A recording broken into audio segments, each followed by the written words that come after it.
This is not IMG now. Hello, everyone. Thank you for joining again for another episode of SEO Fight Club. Just saying hello in the chat.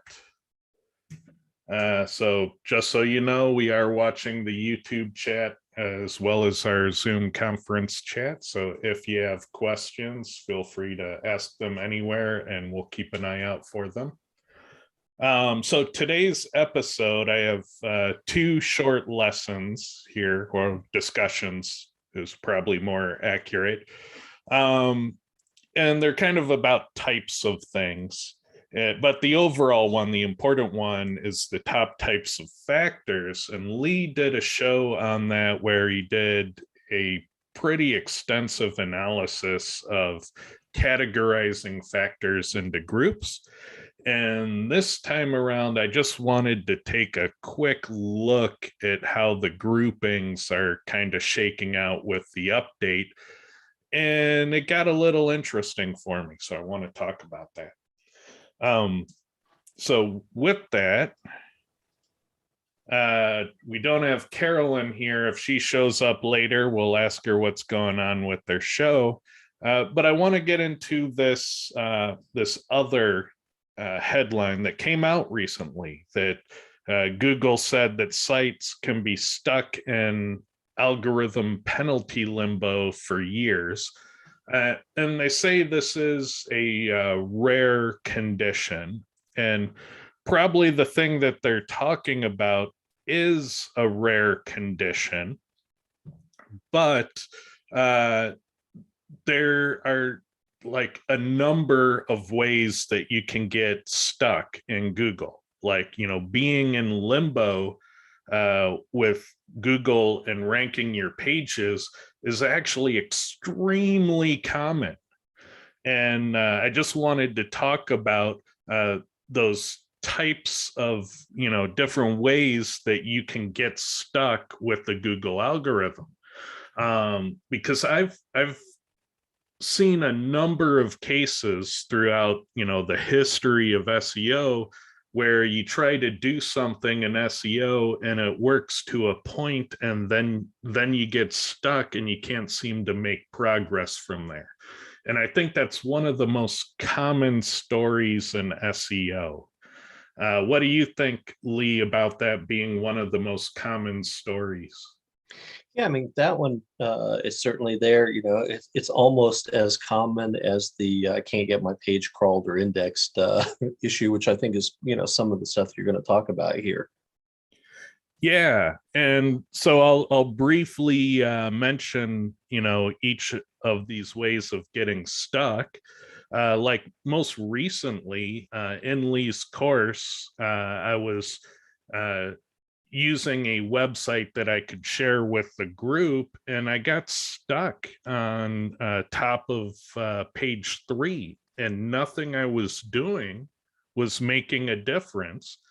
And, it became clear to me that I was getting stuck with a factor diversity issue. So I did an analysis and I figured out the factor area that I was neglecting that was holding me back. And once I fixed that deficit, once I diversified into that area, then it was like, boom, sky's the limit. I was back on track and moving up the rankings. Technical issues are notorious for this. If your website has development problems and you give Googlebot a 500 error, Google will put your website, they'll take you out of the index and they'll put you in a technical sandbox until those 500 errors get resolved. And then they'll put you back in after that. You can get stuck in a technical sandbox as well. There are algorithms that ignore and devalue backlinks. So you might be in a situation where you're building backlinks and it's not working. It's not working. I've built tons of backlinks and I'm not ranking any better. for all practical purposes, you're stuck in a backlink recognition issue. Page newness, this isn't so much the issue today, but there is a historic precedent for page newness. What we would see back in the day is that we would use various methods for making backlinks for existing pages. And we could use the link operator to see that the page was getting credit for those link methods.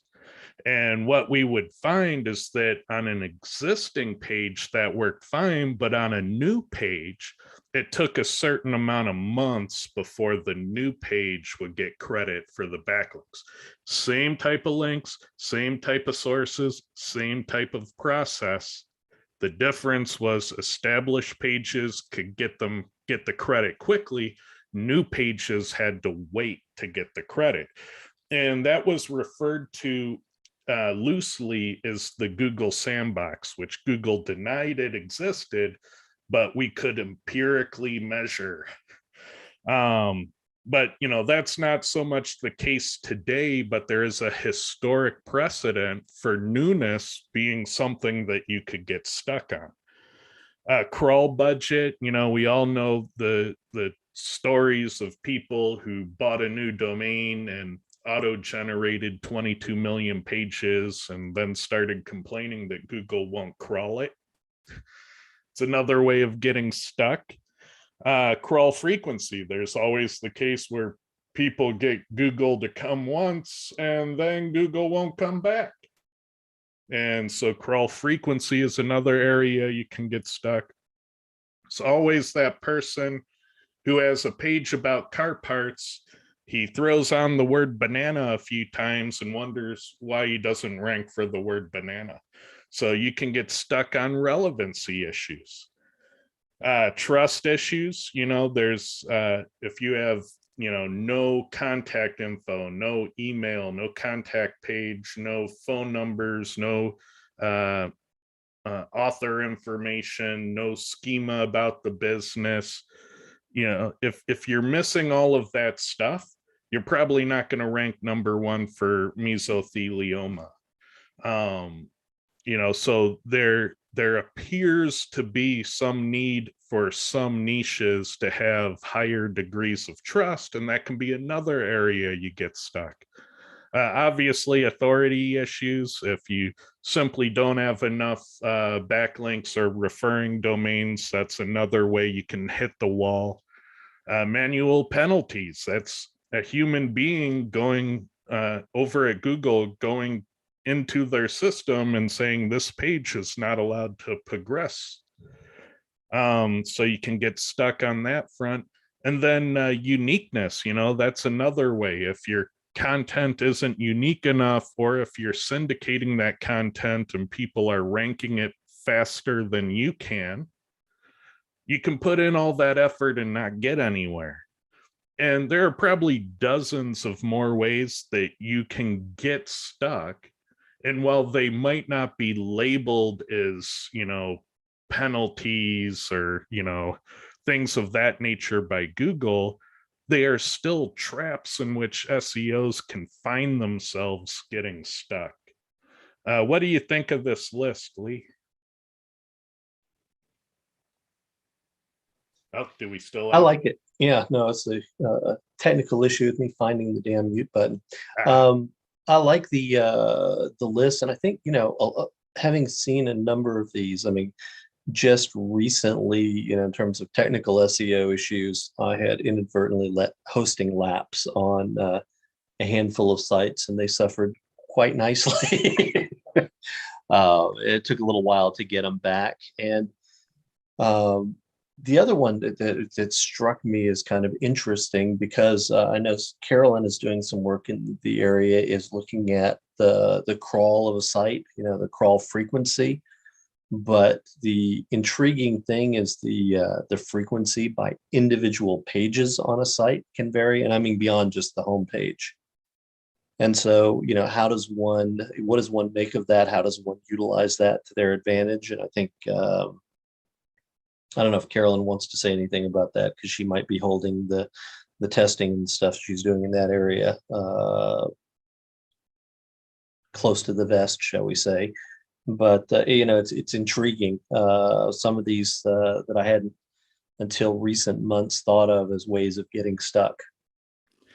Yeah, I I often like to say that, if you feel like you're doing SEO and you get to a point and your SEO stops working and you don't know what to do next, and your gut instinct is to do more of what you've already been doing, um, I kind of view that as a failure of imagination.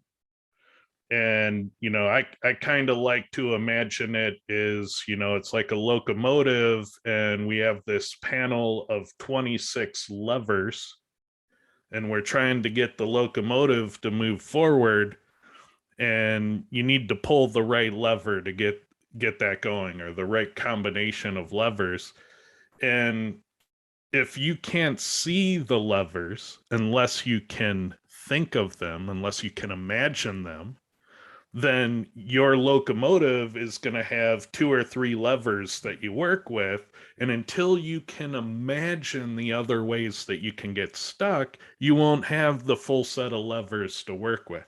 And so it's kind of this failure of imagination that allows, that's getting people stuck. And it's like, once you can see all the different ways, you get those levers to pull and you can use them to get unstuck.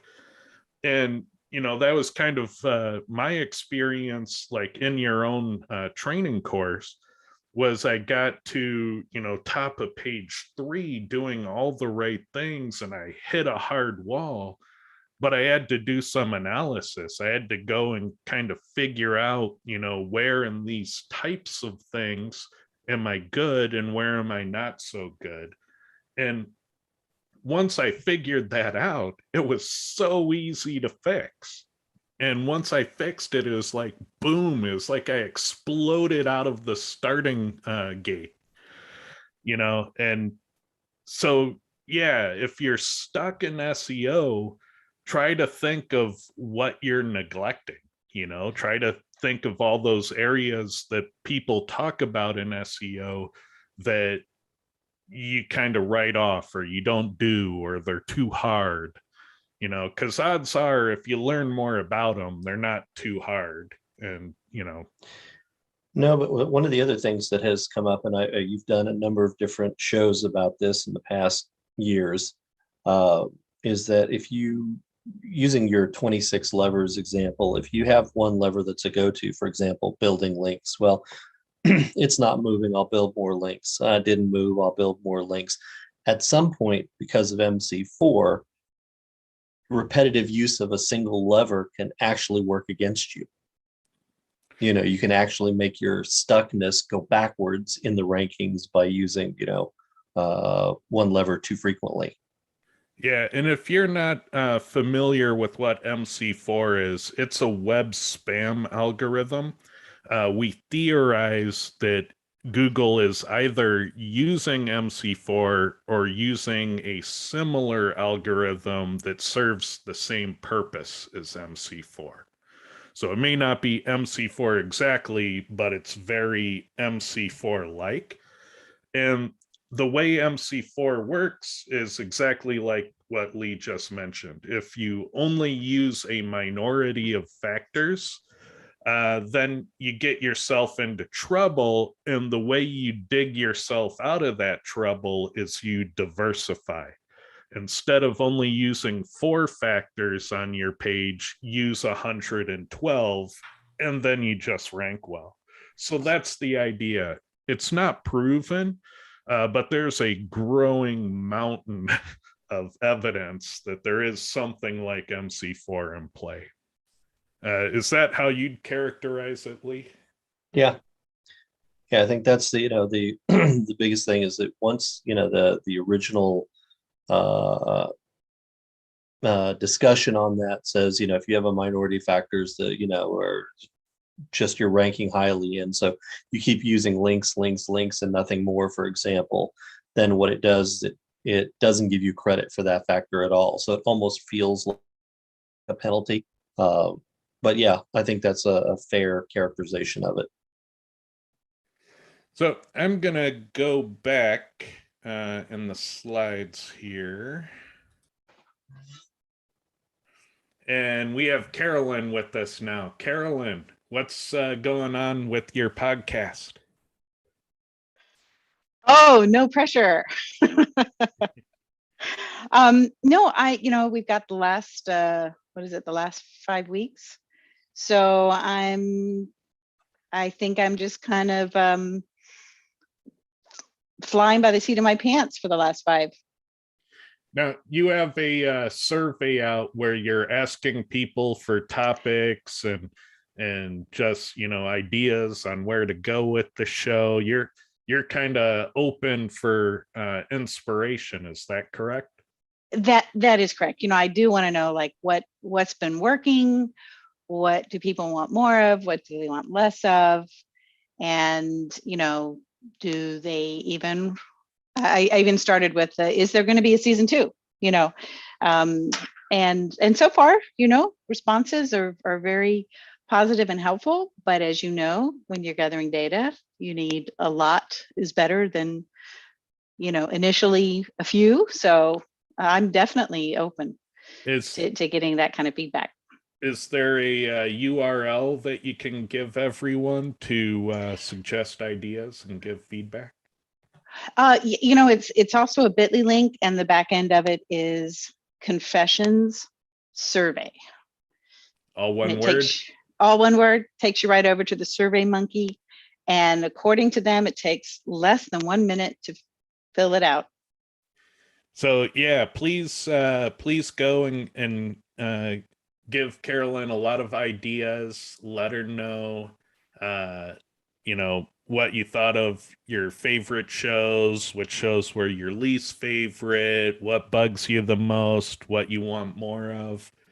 Just let her have it, because that type of feedback is golden. It is. It truly is. Thanks, Ted. You're welcome. And while we're at it, we have Clint here. Clint, what's the update on SEO this week? I know people are kind of in a panic about that. What's the word? We got another news project going right now, and that's taking priority over SEO this week. But I think I've gotten a handle on the video part and bringing the video part of the show back. I just got to work on some more of the little tech knowledge to make sure we don't have as many gremlins as normal. So once I figure that part out, we'll probably bring the show back, and then the site will follow on right behind it. Do you think it'll be back in Q1? How much Oh time yeah, do you think? I think I'm gonna probably restart it in January, and then I might even restart the episode count. Keep me motivated. Oh, nice. Yeah, so just an all new season. Yeah, exactly. Very cool. All right, we'll get back into the content here. So you missed the first part where we talked about getting stuck. But we have this second part that I want to go into that's the main topic for the day. So I mentioned during the Hey, Ted, did you go buy a slide? There was a after the unstuck. Is there that one? Oh, yeah, I did skip one. Sorry, guys. So getting stuck, there's a lot of different ways you can get stuck. And if you think Google is punishing your domain name, I just wanted to share the ultimate tip. Thank you for catching that, Lee. I blew past the important part. Yeah, there's something called the ultimate penalty check and just blown right by that. No. I used to do this all the time because I would think I worked for an online retailer and they bought thousands of domain names, and I would try to use them, and some of them would work great, and some of them I couldn't get to work at all. And through working with those penalized and not penalized domain names, I found a very simple way to figure out what's going on. And if you think it's penalized, all you need to do is take a domain that you know isn't penalized and copy the content of the URL onto that non-penalized domain, and then canonicalize from the penalized domain to the non-penalized. And if the page then all of a sudden ranks and blows past where the penalized one was, then you know that something was holding it back. If it doesn't, if you know a good domain and a suspect domain get the same result, well, then you got to start thinking about the SEO and the content, and is it where it needs to be competitive. But you can actually set up your own processes to figure out if a penalty's in play, because the second you move the same content to a non-penalized URL, then you should see it work. Clint, you do a lot of this type of stuff where you figure out why things aren't moving. Have you done anything like this in the past? Yeah, I've used this and it works really, really good. And it's also, you can kind of leave it in place too. If nothing happens, right? If they go both the same, and just start sending links to the new one you just created, and it pushes up the original. So yeah, exactly. So if you think that the domain is penalized, then, you know, create a similar page on a different domain and see if it's easier. And, you know, really the proof is in the pudding on that, right? So if it's a lot easier under a different domain, then you got to start wondering why. So for our main topic, we're going to look at some of the top shared factors from the Cora data again. And I said that it was similar to a study that Lee did earlier this year, but my version is a lot smaller and less comprehensive, probably less definitive too. But I just wanted to try to see if there's anything weird happening with types of factors in the current climate. So I took this data and I classified all the factors similar to how Lee was doing it. But I have fewer categories here. And so I wanted to see, you know, is there something going on with the types of factors? So I made a pivot table and I started looking at things like the average correlation for types of factors and the average correlation by page.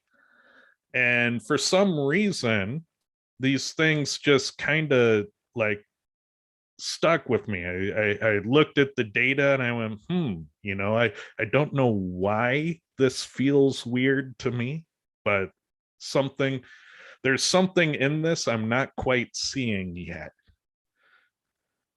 And so I started comparing the average of the correlation by type with the average correlation by page. And this is the same thing. We're still correlating these factor types with rank position in Google. The only difference, and they're both looking at top 100, the only difference is that these are correlating with 100 samples where we have each measurement of each web page. This one is looking at the top 100 results, but it's taking a page average where a page is a set of 10 search results averaged together. So same data, same measurements, it's just whether or not we're correlating with 100 samples or 10 samples by the average page measurement. And the first thing that stuck out to me was this backlinks one. You know, same websites, same data. When you look at the average correlation, it's the second strongest. But when you look at it by page, it jumps down to 12th.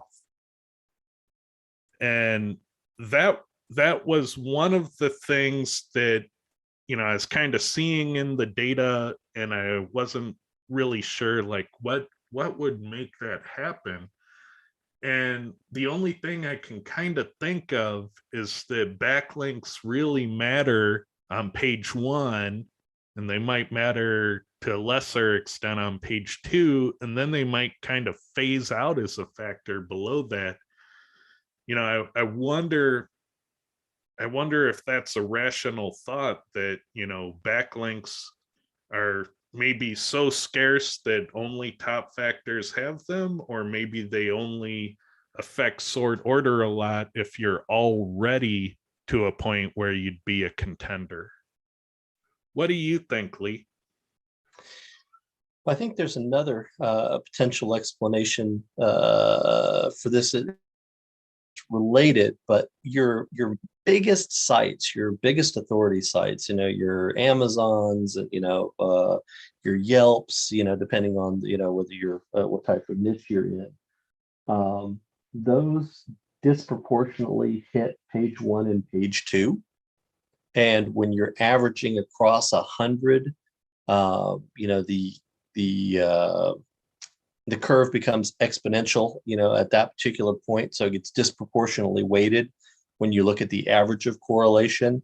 But when you look at average of correlation by page, it smooths out and becomes more linear. And so it would become less of a factor as you move down to the lower pages.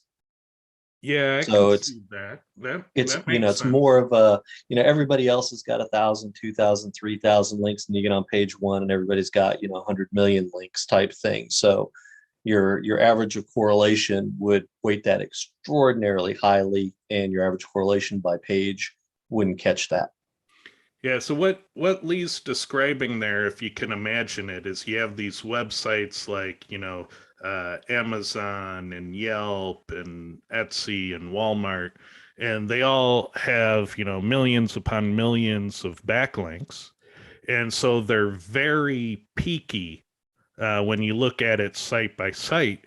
But when you take the average measurement on page 1 and the average measurement on page 2, what you're doing is you're dragging those peaks down. And that equates to the drop we're potentially seeing here.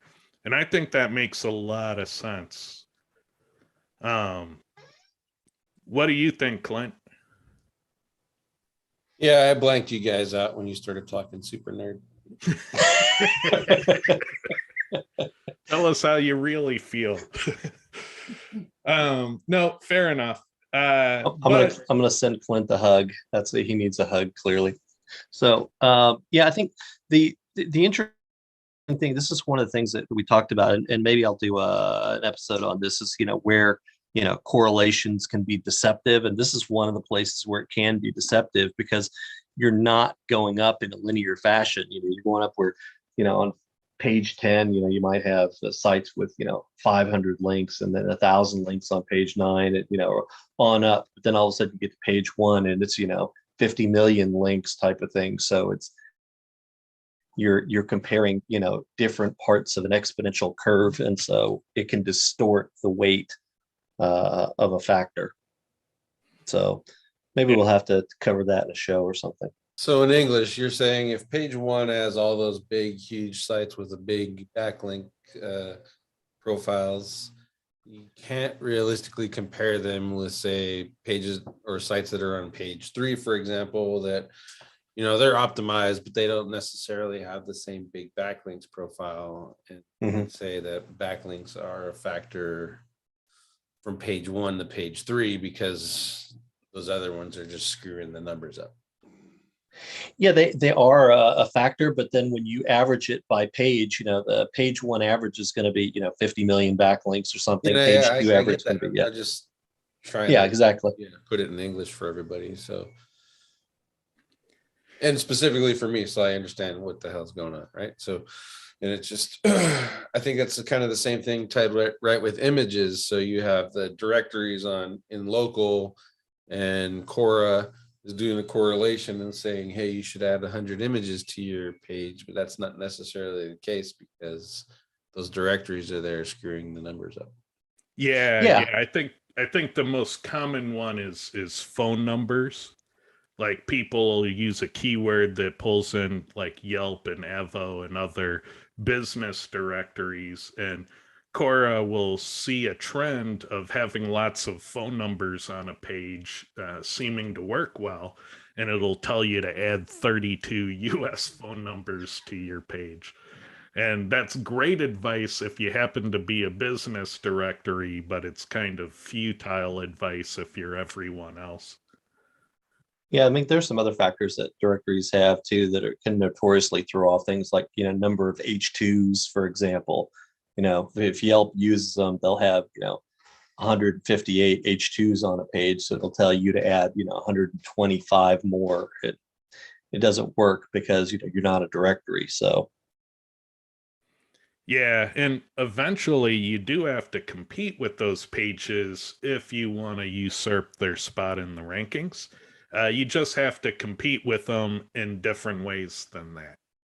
And it's totally doable. We all do that every day. If you've been in this business long enough and you've tried, sufficiently to diversify and to keep tuning your pages until it works, eventually you start figuring out how to beat these mega sites, and it can be done most of the time. But So strange, Ted, I got a question. sure. So if you're in effect shaving off those peaks in this second one, where you're actually comparing 10 results, each of which is compiled of one page in the SERPs, so they're diminishing results as you go down, not unlike the 100, except you have a much wider margin, which, since we're only worried about ranking a page, not 100 pages,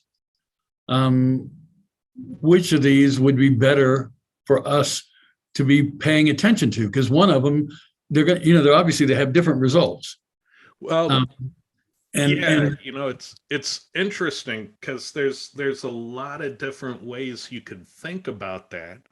Like one way is that on this left side, we're kind of looking at the individual priorities of specific URLs and how that pans out. And then over here, we're kind of looking at the average effects of factors overall. And so we see that the average effect of entities overall is a strong presence, even though it's not necessarily the highest priority thing that these URLs are competing on. And so I would say you probably want to look at both, because you're going to get good recommendations on anything that's a strong correlation on either side. Like, for example, in this particular occasion, schema isn't among the top, but the second you look at its average effect overall, it becomes much more important. And so I would say anything that's a statistically significant, strong correlation, either way is worthy of your consideration. And you'll see that in like Cora, you'll see that we do both, and sometimes one will be orange, meaning it's a strong, significant correlation, and the other won't, and it'll flip-flop. Sometimes there's no rhyme or reason as to which side had the strong correlation. Sometimes they both are, but sometimes it's one or the other. And I generally tell people, if you see that orange anywhere, give it some thought. Think if it's appropriate for your page. But yeah, that's a great question.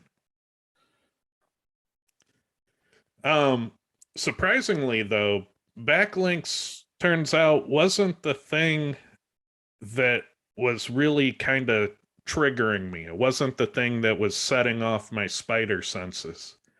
Turns out it was this number 3. The search result category is a category of factors that's all about how your page is presented in the search results themselves. So the title, text that gets selected, the summary text that gets selected, the URL form presentation, the schema that gets used in the presentation of your page, the site links, all that stuff that manifests in how your page is presented in search is in this category group. And that was kind of the thing that was setting me off. That's actually the thing that feels out of place. And so I created a formula that measured both ways. So we had those two tables before. And so I normalized them to a percentage of the maximum correlation for both and added them together. So the top score is 2. And so I'm including the effects of both methods and reweighting them in a normalized fashion. And that search result goes from being 3 on both to being number 2 overall. Second strongest category of factors.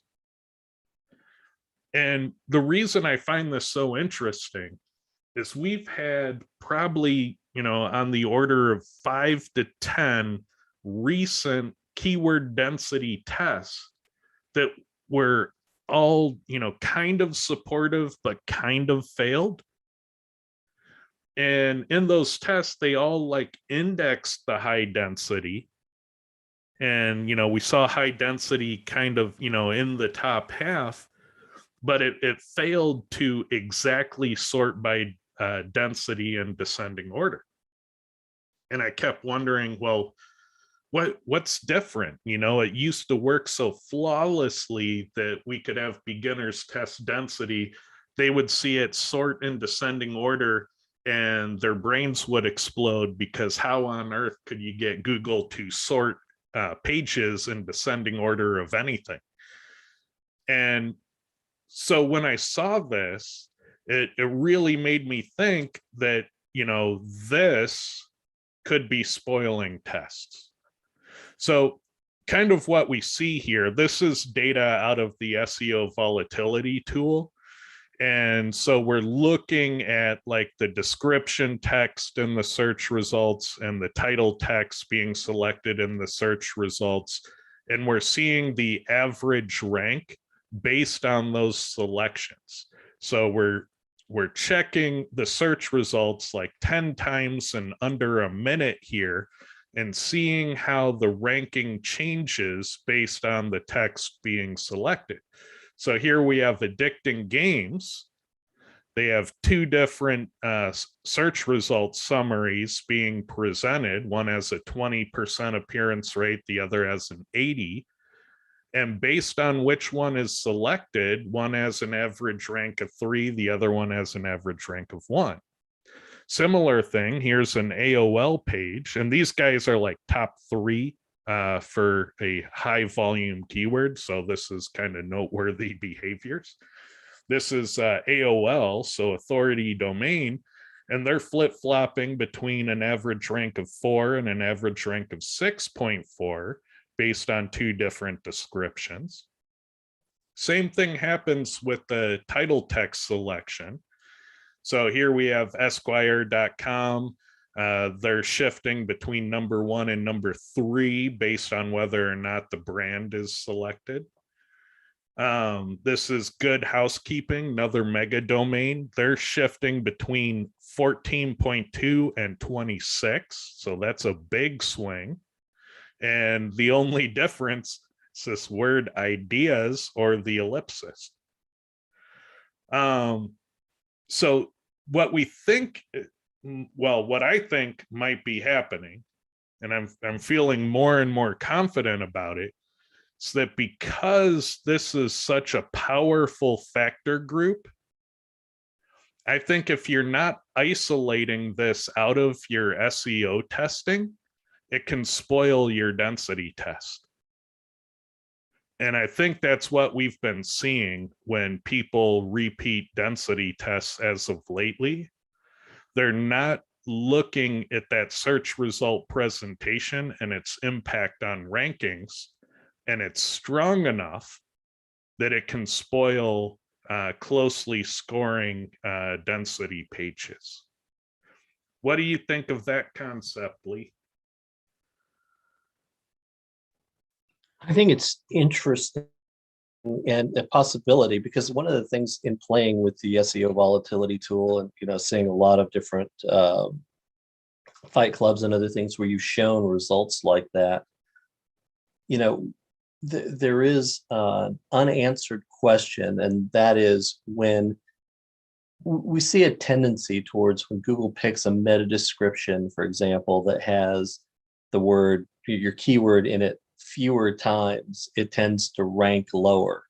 And is it because Google is randomly testing meta descriptions and then penalizing you for choosing a shitty meta description?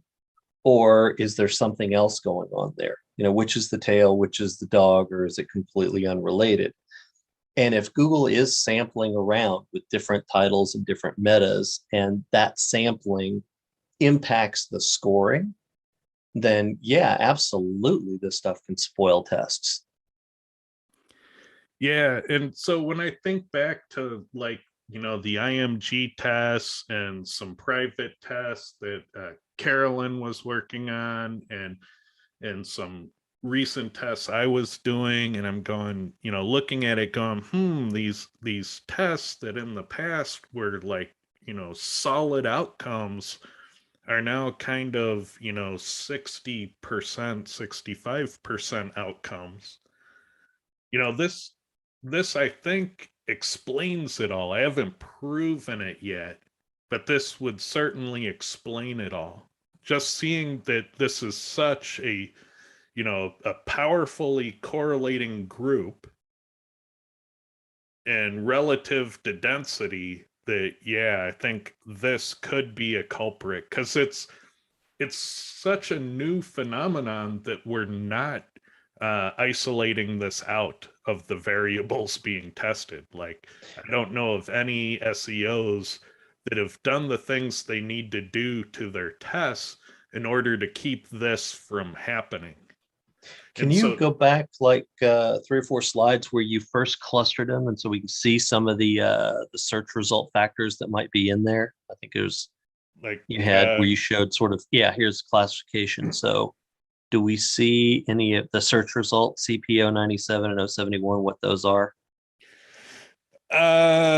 These ones, I think if you go back one more. One more. They were search result, link text, and display URL. But it's not just these two, because we're looking at them clustered in the top 200. Right. But even so in when those, we go here, we know that there are 8 that are in that grouping. Right. But when you go back and you're looking at that on your core factors page right there, the search result link text matches. So that's the keyword appearing in link text, correct? Yeah, and the display URL. But what comes shortly after that is also, so the link text is, no, the search result link text, that's what's normally populated by your title tag. It becomes the link text of the search result. Then URL, so the page URL matching it. And then right below it, probably before you get to 30, is going to be the summary text. Right. So basically, these are looking at the keyword in those important zones. And if Google's testing and changing whether or not that keyword appears based on the title tag that they choose, and the way they display, or which URL they choose to display, if you've got some sort of sharing going on. Same thing with the description stuff.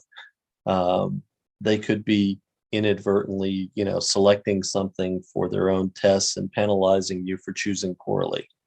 Yeah, and if you have 5 test pages in a particular cluster, and you're seeing a variance of 1 to 3, in a testing cluster, that's a huge deal.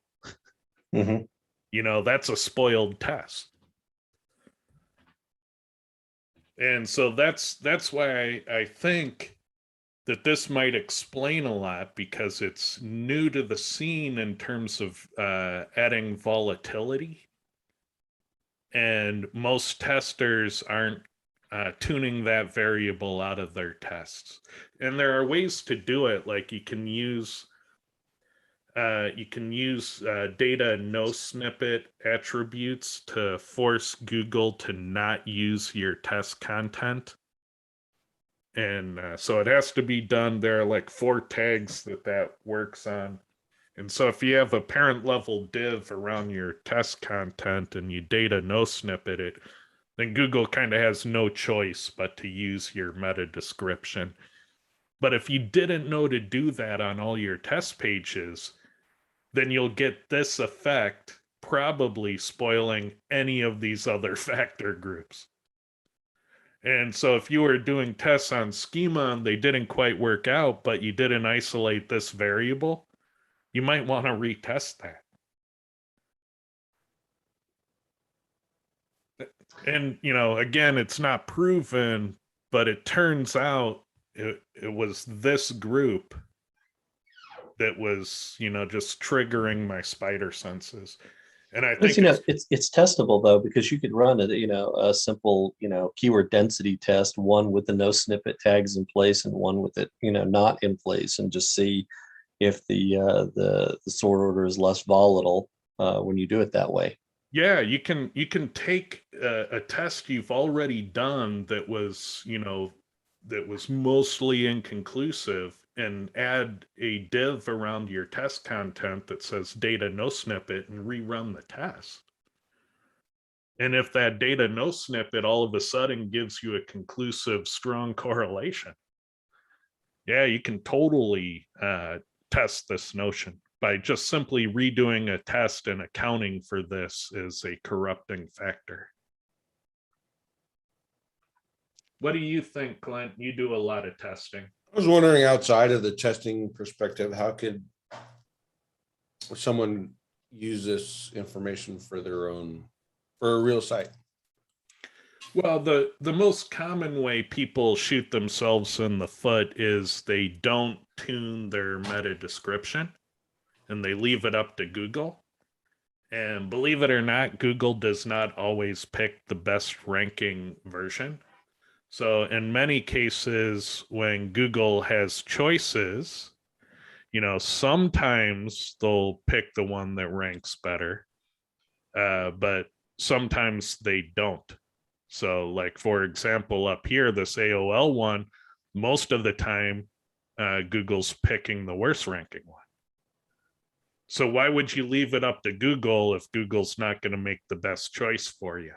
So I would say, at a minimum, for your most important keyword for any page, you want to be tuning the title and the meta description so that you both have control of what's being presented in search and that you're getting your optimal ranking from it. And we have an episode in the recent past, I think it was called something like Fixing Volatility Issues, where I go into specific methods of how you can do that. And on the testing side, like as a matter of standard practice, I do the title, specifically leaving the keyword out. I don't do meta description. Now you're saying to make that standard practice to do the meta description, keeping the keywords out, and then no snippet the actual text, so Google will use the meta description that I set. Correct. Versus picking its own. Correct. Okay. And the reason you probably want to do a non-keyword title and a non-keyword meta description is to make sure that you have unique enough presentation and search that they won't be filtered as too similar looking. And you definitely don't want Google picking a 4 keyword sentence from your test content that's just going to blow the ranking out of where it should be for the factor you're testing.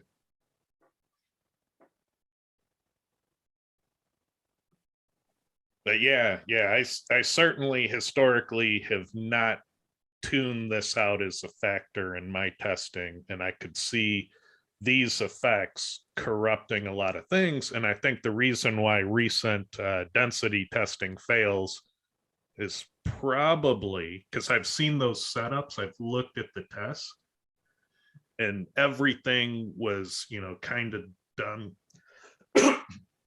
done properly. Sorry, choking up. Well, it's a big discovery.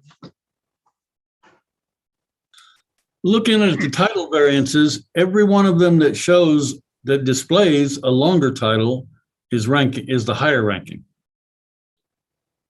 Now, granted, this is a small sample, but yeah, that's not 100%. Like we see it about 60-65% of the time, the one with more variations tends to rank better. And oftentimes word count leads to that. And so if we looked here, we have 1, 2, 3, 4, 5, 6, 7 saying games. And then this number 1, 1, 2, 3, 4, 5, 6, 7, 8, 9, 10. So that would hold true there. yeah, but I was specifically talking about the title variances at the bottom. Oh, the title ones. Yeah, it can be the same effect, but it isn't 100%. So oftentimes with these, it's a bit closer of a race. Like it's definitely like a blowout, often in the description, it's often much closer together in these. This one being not normal. Normally they're very close. This one's definitely a blowout.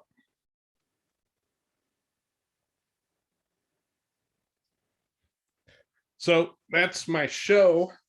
Hope you have some tidbits to walk away with. The main thing that really intrigued me about this is it kind of shined a spotlight on a way that we might be spoiling our tests. And I think that's a big find. Any final thoughts? Hey, I think you have a couple of questions in YouTube, if I'm not mistaken. Oh, let me go check.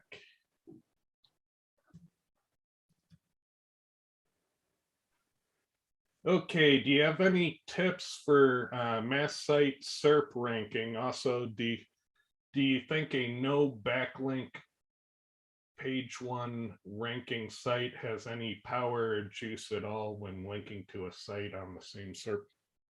Well, for mass sites, I think you want to consider about how you organize your data.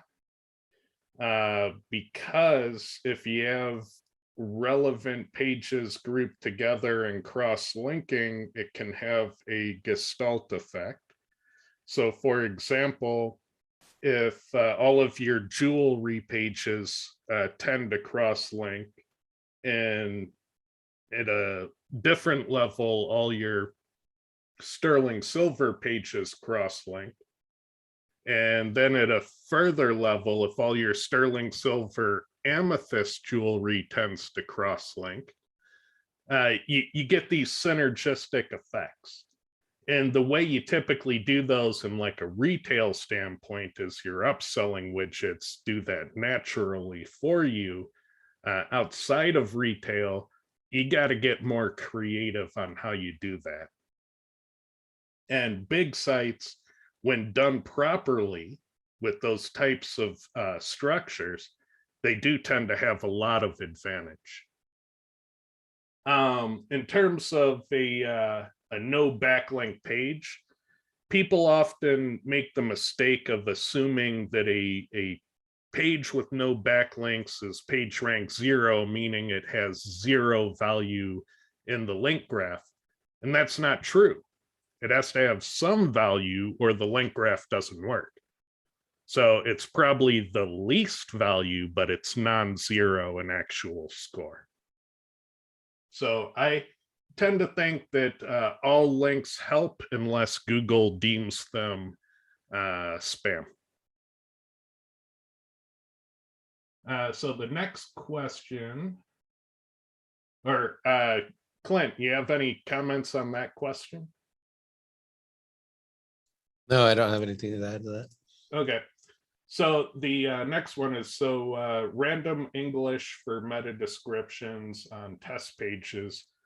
I would use random gibberish myself. I think English can cause other problems, typically unexpected traffic to the page.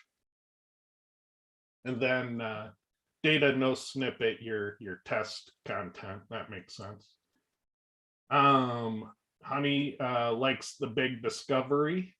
She's already changing some tests based on this.